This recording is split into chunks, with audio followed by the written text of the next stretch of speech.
Morning students, today our topic is understanding laws, lesson number 4 for 8th class.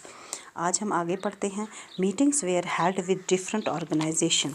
अलग अलग organisation के साथ meeting हुई. ये जो वुमेन मूवमेंट है ये बेसिकली वायलेंस के खिलाफ नई लॉ चाहता है. अब गवर्नमेंट को पार्लियामेंट में इसको जल्द उठाना होगा. फाइनली जो बिल है वो पार्लियामेंट 2002 में उठाया गया, पर इस बिल में तो कुछ नहीं है जो हम कह रहे हैं. हमें इस बिल का अपोज करना चाहिए जिस तरह से ये प्रेजेंट किया गया है. हम एक प्रेस कॉन्फ्रेंस करनी चाहिए. साथ ही साथ हमें एक ऑनलाइन पेटिशन भी स्टार्ट करना चाहिए. अब जो ये बातें हैं ये सब ये लोग कर रहे हैं. अब आगे पढ़ते हैं. बहुत सारी वुमेन्स ऑर्गेनाइजेशन नेशनल कमीशन थी वुमेन की.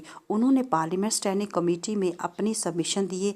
उन्होंने कहा कि जितने भी मेंबर्स हैं पार्लियामेंट स्टैंडिंग कमेटी के उनको ये बातें बोली गई कि जो प्रेजेंट बिल है इसको चेंज करना पड़ेगा. हम पूरी तरह से इससे इनकार करते हैं. जो भी आपने डोमेस्टिक वायलेंस की डेफिनेशन दी है इस लॉ में जो बच्चों की कस्टडी है उसको भी इस लॉ में बताना होगा या दिखाना होगा हैं.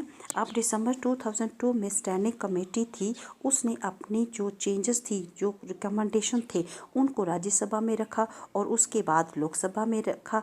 जितनी भी कमेटी की रिपोर्ट थी ज़्यादातर वुमेन ने उनको मान लिया था या जितनी भी डिमांड्स थी उन्होंने की थी वो सब मान ली थी. फाइनली एक नया बिल पार्लियामेंट में इंट्रोड्यूस हुआ 2005 में. जब दोनों पार्लियामेंट के हाउसेस ने इसको पास कर लिया तो फिर प्रेसिडेंट की मंजूरी के लिए उसको प्रेसिडेंट के पास भेजा गया. फिर ये जो वुमेन का डोमेस्टिक वायलेंस एक्ट था उसके खिलाफ जो प्रोटेक्शन था वो पूरी तरह से एक्टिव हुआ. 2000 हैं.